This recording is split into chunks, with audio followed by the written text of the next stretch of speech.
Hapo zamani za kale, palikuwa na msitu mkubwa uliopendeza hihi, wenye miti mirefu, nyasi ndefu na wanyama wa kila aina. Msitu huo ulikuwa na sungura mmoja mjanja sana aitwaye Kalulu. Kalulu hakuwa na nguvu kama simba, wala kasi kama paa, lakini alijulikana kwa akili zake za haraka na ujanja wa hali ya juu. Siku moja, simba mkubwa na mwenye njaa kali aliamua kuwawekea wanyama mtego ili aweze kuwanasa kwa urahisi. Simba aliweka mtego katikati ya njia ambayo wanyama wengi walikuwa wakitumia kwenda mtoni. Kisha akajificha nyuma ya kichaka akisubiri samaki wake aingie kwenye chujio. Ndiyo, mtego wake wa kwanza ulinasa paa mdogo. Kabla hajamla, Kalulu alifika, akamwambia Simba, "Simba mkuu, wewe kweli ni mfalme mwenye nguvu, lakini si mwerevu sana. Umenasa paa mmoja tu, wakati mimi najua mahali kuna wanyama 10 waliojificha kwenye pango. Ukitaka, nitakuonyesha, lakini usinile." Simba akapenda kusikia hivyo, macho yakang'aa kwa tamaa.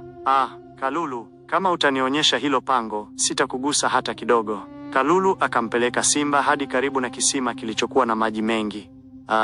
Akamwambia, "Chungulia ndani ya kisima. Hao wanyama wote wamejificha humo kwa kuogopa simba kama wewe." Simba akaenda, akachungulia kisima. Alipoona sura yake, akidhani ni wanyama wengine, alirukaruka kwa hasira. Akaruka ndani ya kisima, akiwa na tamaa ya kuwakamata. Lakini kumbe ni kivuli chake. Alizama majini, akaanza kupiga kelele.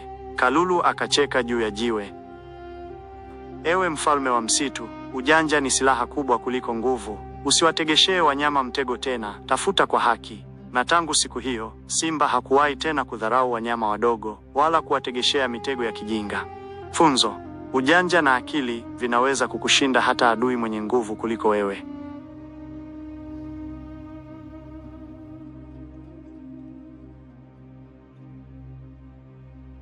Kama unapenda hadithi tamu kama hizi, tafadhali niunge mkono kwa kusubscribe na kubonyeza kengele hapo juu. Hivi ndivyo unavyoweza kuwa wa kwanza kuzitazama kila zinapotoka. Mchango wako ni nguvu yangu, na bila wewe safari hii haiwezi kuwa ya maana. Asante kwa kuwa sehemu ya familia yetu ya hadithi.